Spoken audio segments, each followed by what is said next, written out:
Bonjour, j'espère que vous allez tous et toutes bien. On se retrouve aujourd'hui pour une vidéo que j'ai intitulée Poésie bleutée.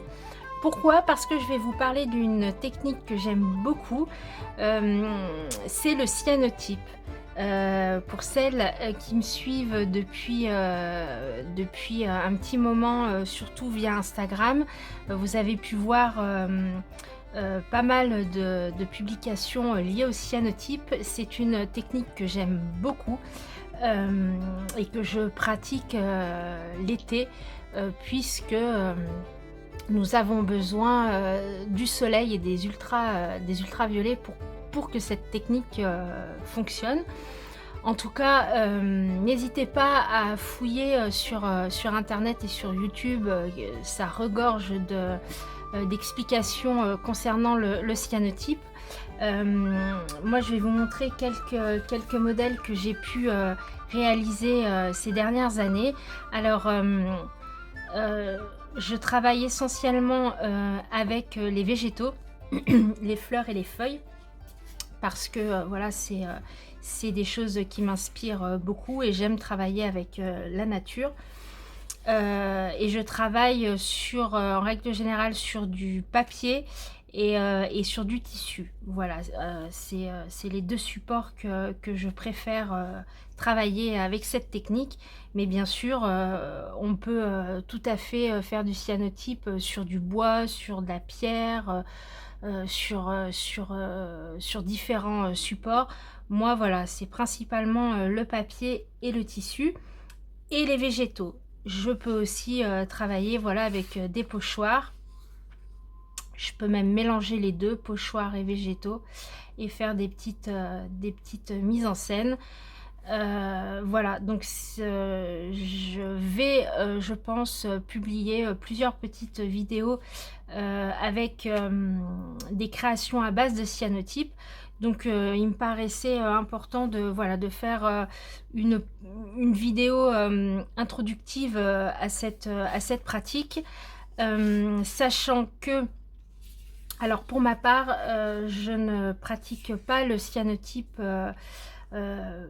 comment dire, j'en abuse pas en fait, j'en fais en règle générale 2 maximum 3 fois par an. Parce que ça reste des produits, je vais vous montrer après, ça reste des produits chimiques qu'on utilise pour cette technique, et ces produits chimiques sont très nocifs, alors pour l'environnement, et sont très nocifs aussi pour nous, puisque c'est des produits qui polluent l'eau énormément. Donc voilà, je suis très attentive à ce qui m'entoure, je suis très attentive à, à la nature, à la pollution, et puis à l'eau. Il ne faut pas oublier que l'eau, bah, on la boit, donc si on la pollue à outrance, bah, on se fait du mal à nous aussi. Donc voilà, c'est une technique, l'année dernière, je crois que j'en ai fait qu'une fois. J'en fais beaucoup en une fois, mais j'en fais pas souvent, voilà. Après, libre à chacun de faire comme il l'entend. Voilà, moi c'est juste ma façon de voir les choses et mon procédé. Donc, je vous ai montré quelques cyanotypes que j'ai pu réaliser. Maintenant, je vais vous expliquer vite fait comment on procède pour préparer la solution pour faire des cyanotypes. Il est vendu en kit en règle générale. La marque la plus connue, c'est Jacquard. Voilà, donc il est vendu avec deux flacons. Donc le flacon A et le flacon B. Dans le flacon A, nous avons du potassium ferricyanide. Voilà, et dans le flacon B, nous avons du ferrique ammonium citrate. Voilà, donc ces deux produits mélangés à part égale vont nous donner la solution pour pouvoir faire du cyanotype. Donc moi j'utilise toujours les mêmes outils. toujours, toujours, toujours. Voilà, ce sont des outils qui sont dédiés au cyanotype. J'ai un petit bol en plastique pour faire mon mélange pour faire le cyanotype. J'ai une petite pipette. Voilà, quand mes enfants étaient petits, les médicaments, on leur donnait voilà, souvent sous forme de pipette. J'en ai gardé beaucoup parce que voilà, c'est toujours pratique. Donc les solutions se mélangent à parts égales. Donc admettons que je veuille faire, je ne sais pas moi, on va dire, je me mets sur le 10 kg, voilà, donc j'aurai cette quantité de produits de part A, je mettrai exactement la même quantité de mon deuxième produit. Ensuite, je mélangerai et avec un pinceau, je viendrai l'appliquer sur mon support. Dans la suite de la vidéo, je vous montrerai, comment je l'applique sur mon papier. À savoir qu'il faut appliquer son produit à l'abri, bien sûr, de la lumière du jour. Donc moi, je me mets dans ma salle de bain. La lumière artificielle, on va dire, la lumière électrique n'a aucun incident sur la réactivité du cyanotype. Par contre, il ne faut absolument pas de fenêtre, il ne faut absolument aucun rayon UV. Donc je me mets moi dans ma salle de bain, je fais, aujourd'hui on est vendredi, donc j'ai déjà, je vais vous montrer, préparé mes découpes de papier. Ce soir, quand tout le monde sera couché, pour avoir toute la place qu'il me faut dans la salle de bain, puisque c'est la seule pièce chez moi où je n'ai pas d'ouverture extérieure, donc je me mets dans ma salle de bain, je prépare mes feuilles, je mets ma solution cyanotype dessus, je laisse sécher toute la nuit et le lendemain, je fais mes compositions. Voilà comment je procède. Donc ça, c'est pour les produits. Et donc demain, samedi, je travaillerai. Alors, je travaille sur un papier, hop, un papier mix média Canson avec une épaisseur de 300 grammes. Alors pourquoi j'utilise un papier aussi épais? Parce qu'en règle générale, j'aime bien, je brode beaucoup sur mes cyanotypes, j'aime bien venir travailler avec de l'aquarelle. Alors on peut très bien utiliser, j'aime aussi beaucoup utiliser des feuilles de livres par exemple, ou des partitions de musique, c'est très joli. Mais ça reste, voilà, ça reste du papier très léger.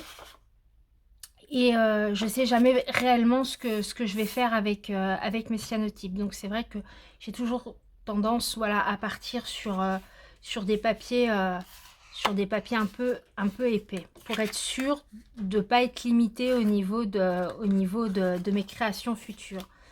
Donc pour demain, je vais partir, je me suis fait des tags en fait, voilà, différents tags. J'avais envie de travailler avec des tags de différentes formes, voilà. Hop, des petits tags, avec des petits tags thank you, j'aime beaucoup. Alors je sais pas du tout, donc je sais que ce sera principalement, je pense, des végétaux que je vais aller ramasser demain. Alors pareil, je ne ramasse que ce dont je suis sûre d'utiliser. Voilà, je ne vais pas ramener un panier rempli de fleurs et de feuilles pour les jeter ensuite. Non, non, c'est pas du tout ma façon de faire. D'ailleurs, en règle générale, je remercie toujours la nature de ce qu'elle peut m'offrir.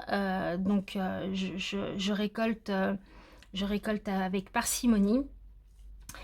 Donc je vais utiliser ce papier mix média et je vais également essayer sur les petits paper, je sais pas comment, alors ça c'est des paper tags de chez Art by Marlène, voilà, donc c'est du papier qui est aussi très épais, voilà, mais qui est différent du canson. Je ne sais pas si on le verra, il est lisse, alors que le canson mix média est un peu texturé. Donc je vais essayer avec un comme ça, avec un ange aussi. J'aime beaucoup les tags anges de Art by Marlène. et puis un tag, voilà, ajouré, comme ça. Voilà, donc ça, c'est les papiers que je vais utiliser, demain, voilà. Et puis, on se retrouve dans ma salle de bain. Je vous montrerai, vite fait comment, rien de bien sorcier, hein, comment j'applique, mon produit. Et puis, on se retrouvera demain, pour le résultat final, voir ce qu'il en est sorti. Voilà, à tout de suite. Alors, nous sommes le vendredi soir. Je prépare donc ma solution pour pouvoir mettre cette solution sur mes supports. Donc, je prends ma pipette et je prends une mesure du premier flacon, donc du flacon A. Je retiens bien la mesure que j'ai prise pour prendre du coup exactement la même quantité du flacon B en fait. Donc la pipette est très pratique pour mesurer. Je mélange bien avec ma petite pipette et ensuite avec un pinceau. C'est un pinceau à poil assez...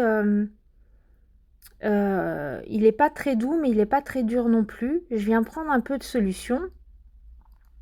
Alors vous voyez, il n'y a pas beaucoup de solution et je vais réussir à faire tous mes tags en fait.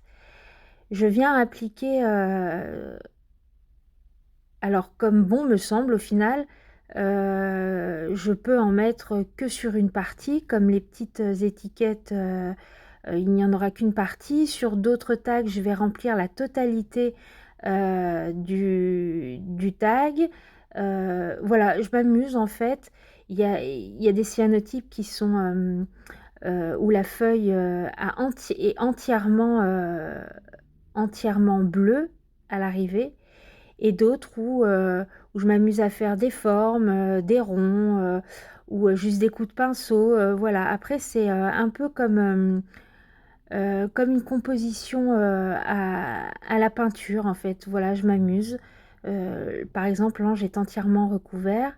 Donc ça, ce sont les tags de Art by Marlene qui réagissent différemment que le papier mix média. Et puis, je laisse sécher toute la nuit. Voilà ce que ça donne une fois sec. Donc là, on est le lendemain, on est samedi matin. Donc mes tags sont restés toute la nuit dans la salle de bain à l'abri des UV.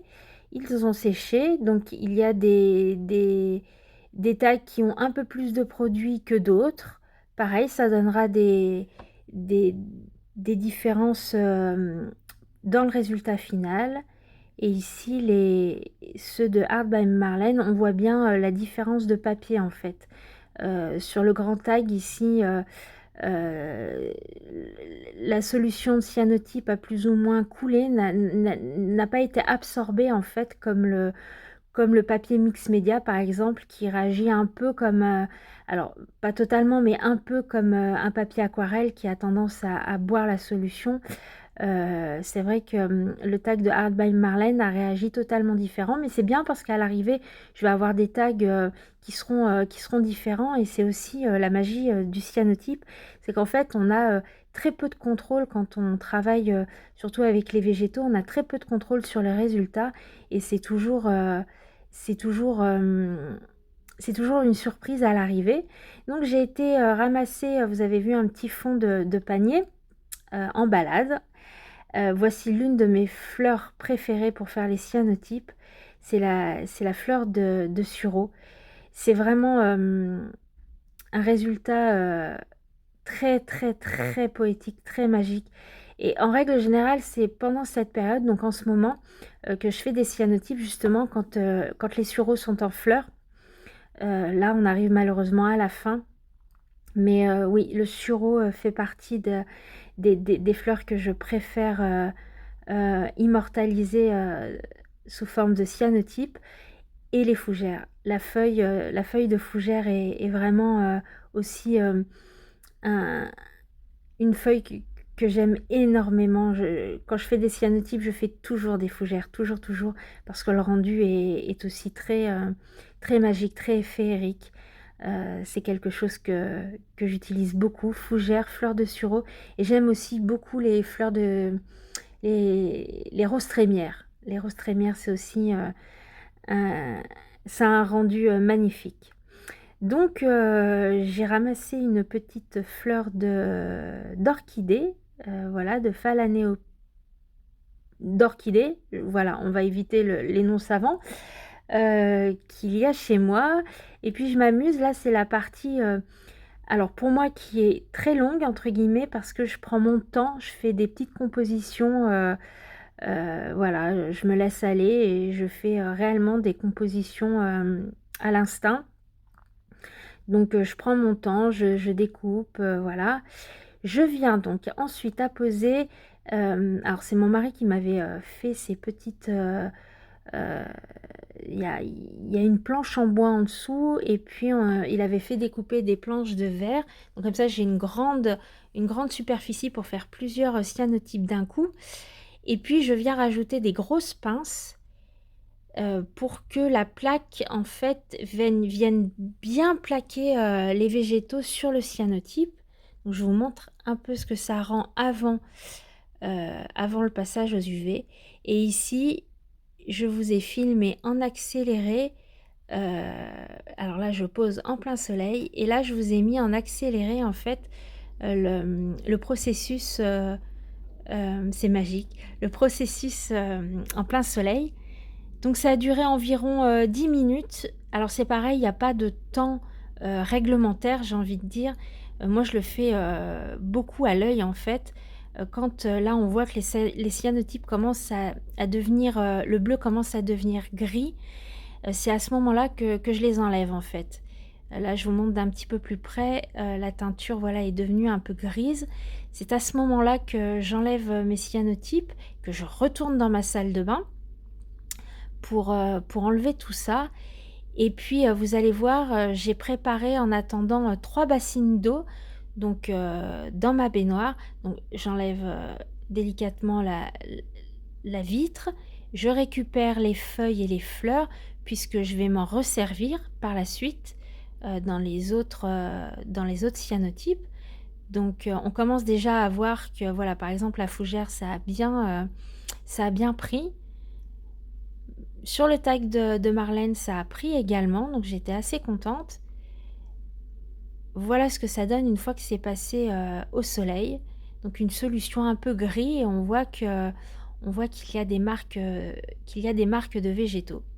Mais on ne sait toujours pas à l'arrivée ce que ça va donner. Donc mes 3 bassines, j'ai une bassine, la bleue, d'eau pure. Dans la deuxième, j'ai une bassine d'eau où je rajoute de l'eau oxygénée. Voilà, ça c'est mon petit secret et puis une bassine d'eau, une deuxième bassine d'eau pure. Donc je mets un gant, voilà, pour me protéger, moi, des produits chimiques et puis, je mets, cyanotype par cyanotype, dans la première bassine d'eau pure pour enlever la première grosse, couche de solution. Voilà, donc on voit déjà que le cyanotype déjà a fonctionné et que la couleur bleue de Prusse commence à voilà, à apparaître. Le gris s'en va et le bleu commence à apparaître. Voilà, je vous montre d'un peu plus près ce que ça donne. Donc le papier mix média Canson là que j'ai utilisé est très texturé, donc ça donne un effet un peu vieilli. Et là je mets mon tag dans la solution avec l'eau oxygénée et l'eau oxygénée va faire tout de suite voilà, réagir la solution et le bleu de Prusse va tout de suite apparaître en fait et le bleu sera beaucoup plus intense au séchage que si on avait juste rincé à l'eau claire. Voilà, on voit bien les détails de la fleur d'orchidée. Je rince une troisième fois dans de l'eau claire et ensuite j'ai des serviettes éponges qui sont des vieilles serviettes en fait, qui sont pareilles destinées au cyanotype et je viens les éponger et les laisser sécher sur mes feuilles, mes serviettes, pardon. Je viens laisser sécher mes cyanotypes sur mes serviettes, pareil à la lumière du jour, toujours toujours dans ma salle de bain, hors de la lumière du jour, hors de la portée de la lumière du jour. Je viens les laisser sécher donc dans ma salle de bain, voilà, pour être sûr que les UV ne viennent pas continuer à travailler. Là, avec la feuille de fougère, et là, c'est en vitesse quasi normale. Donc, c'est pratiquement instantané avec l'oxygéné. Je trouve que c'est magique. Voilà. Je viens rincer une troisième fois. Et pareil, il ira rejoindre son petit copain au séchage. Ici, je vous montre à l'arrivée, je garde toutes les fleurs qui m'ont servi. Je les mets dans une petite coupelle que je garde soit sur mon bureau ou que je mets soit sur mon hôtel. Voilà, elles me suivent jusqu'au bout. Voilà, je vous montre la suite. Voilà, on se retrouve quelques jours plus tard, le lundi. Donc mes cyanotypes ont séché tout le samedi dans ma salle de bain. Et puis j'aime bien, une fois qu'ils sont secs, les mettre sous, voilà, sous des livres pour qu'ils reprennent bien une forme bien plate. Donc voilà, nous sommes le lundi. Et si ça vous intéresse, je vais vous montrer au final le résultat qu'on a eu lors de cette session cyanotype. Alors ici, nous avons les petites étiquettes que nous avons pu faire. Alors il y a des choses ici, c'était une petite fleur de bleuet. Ça n'a pas spécialement bien pris. On voit pas vraiment la fleur de bleuet, mais c'est pas grave. Comme je vous ai dit, le cyanotype, c'est vraiment quand on travaille avec les végétaux, on sait vraiment jamais si ça va fonctionner ou pas. Ça dépend de la fleur, ça dépend du taux d'humidité, ça dépend du taux du temps qu'on laisse le cyanotype sous le soleil. Bref, il y a beaucoup de paramètres. Donc en fait, c'est la surprise à chaque fois. On voit par exemple que les petites fougères, là, les petites branches de fougères, ça a bien fonctionné. Mais voilà, je suis quand même très contente du résultat. Je trouve que c'est très joli.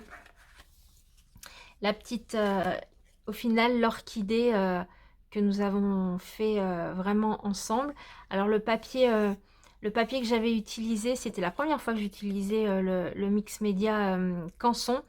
Quand on le gratte un peu, il se patine un peu, je trouve, dans l'eau. Et ça donne un petit côté vintage au cyanotype que j'aime beaucoup. Voilà. Donc c'est pareil. Voilà le papier. Euh, tout dépend le papier que vous utilisez. Il y a tellement de paramètres qui peuvent faire changer vos cyanotypes que vraiment, enfin c'est pas quelque chose de on ne le contrôle vraiment pas à 100%. Les fleurs de sureau, c'est pas juste trop poétique la fleur de sureau, mais j'adore. Je pourrais, je crois, ne faire que des cyanotypes en fleurs de sureau. Je trouve ça juste magnifique. Donc la fleur de sureau, une autre petite composition. Voilà, alors là on voit qu'il y avait beaucoup de solutions lorsque je l'ai appliqué. Et ici on voit que le papier texturé qui n'a pas forcément conservé toute la solution, c'est pas grave. Je trouve que ça lui donne un style. Chaque cyanotype est différent avec la fougère. La petite composition avec la fleur de sureau et la fougère que j'aime beaucoup aussi. On dirait une fenêtre, j'aime beaucoup. Donc voilà pour les petits et moyens modèles. Et puis après les plus grands, hop, voilà, les cyanotypes un petit peu plus grands. Pareil avec des compositions. Là, bien sûr, je vais venir broder à l'intérieur. C'est aussi pour ça que j'aime aussi faire des feuilles avec beaucoup d'espace blanc parce que ça me permet d'avoir une grande surface pour venir broder la fougère. Toujours, c'est toujours une valeur sûre. Voilà. La fleur de sureau. Et encore de la fougère, mais voilà, un peu, c'est très féerique. J'aime beaucoup aussi utiliser la fougère feuille par feuille, faire des compositions, enfin voilà, j'aime énormément. Et puis donc les papiers de chez Art by Marlène. Alors on a déjà le grand tag. Alors le grand tag, alors déjà ils ont bien résisté, le papier Art by Marlène a bien résisté à l'eau, parce que vous avez vu, ils font 3 bains d'eau. Donc quand on utilise du papier mix média ou du papier aquarelle, bon, il n'y a jamais trop de soucis, mais là je savais pas trop comment le papier allait réagir, et ma foi je trouve qu'il s'est pas trop mal comporté. J'aime, au final, c'est celui-là qui me faisait le plus peur, parce que vraiment lorsque j'ai appliqué la solution, c'est un papier qui a comme une espèce euh, de couche, on dirait que ça glisse dessus en fait. Voilà, il est très lisse et c'est comme s'il avait comme un petit vernis en fait. Et quand j'ai appliqué la solution tenait moyen. Au final, au séchage, ça n'a pas trop mal donné. Et lorsque je l'ai rincé, ça a vraiment... alors, je ne sais pas si vous le verrez à l'image, ça a vraiment un côté très patiné, très vintage. Et même au toucher, on a l'impression en fait que le papier, il a 20 ans quoi. Donc, je trouve, en tout cas au toucher et même visuellement, je trouve que c'est très intéressant. Voilà, donc très bonne surprise. Le petit tag également, c'est très bien comporté. Voilà. Donc, plutôt sympa. Et puis, l'ange. Alors, l'ange qui ressemble plus à du papier aquarelle. Hein, donc, j'ai pas eu de soucis avec ce papier. Il s'est comporté, oui, comme un papier aquarelle au final. Donc, parfait. Très bonne surprise pour ce tag-là.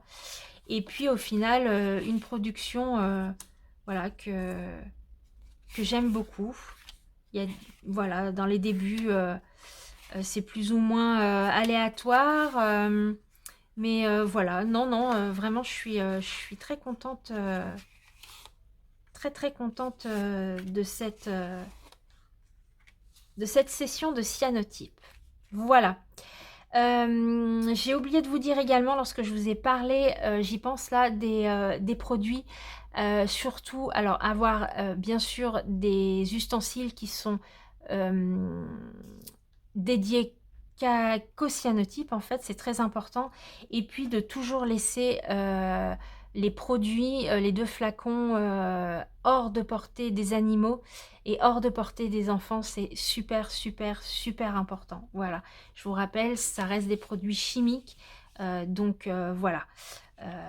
On prend quand même, on prend ses précautions. Moi j'ai toujours un gant lorsque je les rince.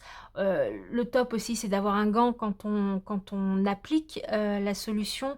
Moi j'en mets pas forcément, parce que bon, ça fait déjà un moment, quelques années que j'en fais, donc voilà, je sais comment faire. J'ai toute une organisation maintenant, donc c'est vrai que c'est beaucoup moins galère. Au début, c'est vrai que je galérais un petit peu. Maintenant, voilà, j'ai des cartons spécifiques, je sais où me mettre, je sais comment faire, bref. Donc, mais au début, oui, voilà, peut-être mettre des gants pour même lorsque vous appliquez votre solution, vaut mieux trop de précautions que pas assez. Voilà, j'espère que cette petite introduction au cyanotype vous aura plu, vous aura intéressé. Et pourquoi pas, peut-être essayer. En tout cas, moi, c'est une méthode que j'aime. C'est un rendu que j'aime beaucoup. Voilà. Merci si vous êtes arrivé jusqu'ici. Je pense que la vidéo sera un peu longue. Donc, voilà. Je vous dis à tout bientôt pour de nouvelles aventures créatives. Prenez soin de vous. Et puis, ciao. Allez, bye bye.